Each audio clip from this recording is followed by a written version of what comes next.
You're listening to Faith, Stewardship, and Insurance, Protecting Texas Churches. The show that gives pastors and church leaders the clarity they need to protect their people, property, and ministry.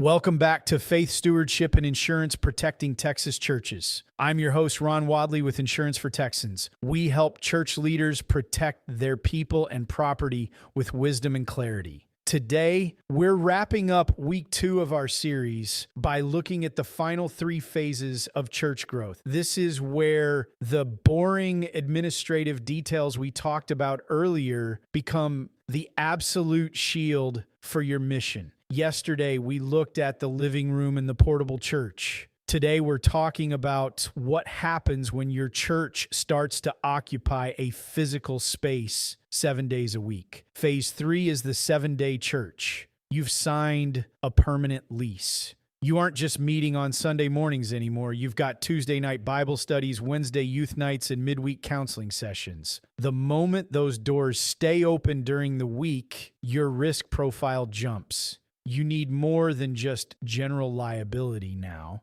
You need pastoral liability for those counseling sessions, abuse and molestation coverage for your youth programs, and workers' comp because you've likely started hiring staff to keep up with the growth. Then comes phase 4, the property owner. This is the milestone where you finally bought or built your own facility. With real estate comes the heavy lift of full property insurance.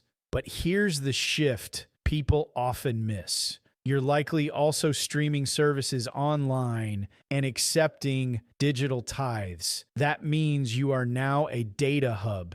You've moved into the world of cyber and media liability. If your stream goes down or your donor data is breached, the building might be standing, but your reputation is on the line. Finally, we have phase 5, the megachurch. At this stage, you aren't just a church. You are managing a massive campus, or perhaps multiple locations across North Texas. You might even have a private school, a daycare, or a full-scale counseling center on site.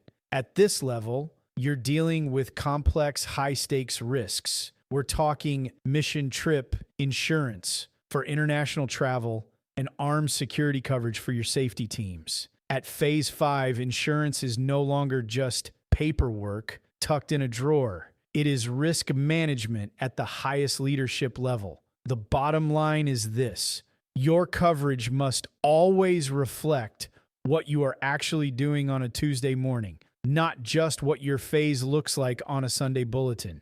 As your church's mission grows, your protection must grow with it. Don't let your coverage get stuck in phase 2 while your ministry is operating in phase 4. Join us next week as we move into step 2, where you're headed, and begin breaking down the 12 essential coverages every church needs. In the meantime, connect with our church insurance team at insurancefortexans.com and download a free copy of The Promise of Certainty at thepromiseofcertainty.com. I'm Ron Wadley, and this has been Faith, Stewardship, and Insurance, Protecting Texas Churches. Until next time, remember, your church's mission is too important to leave to chance. Thanks for listening to Faith, Stewardship, and Insurance.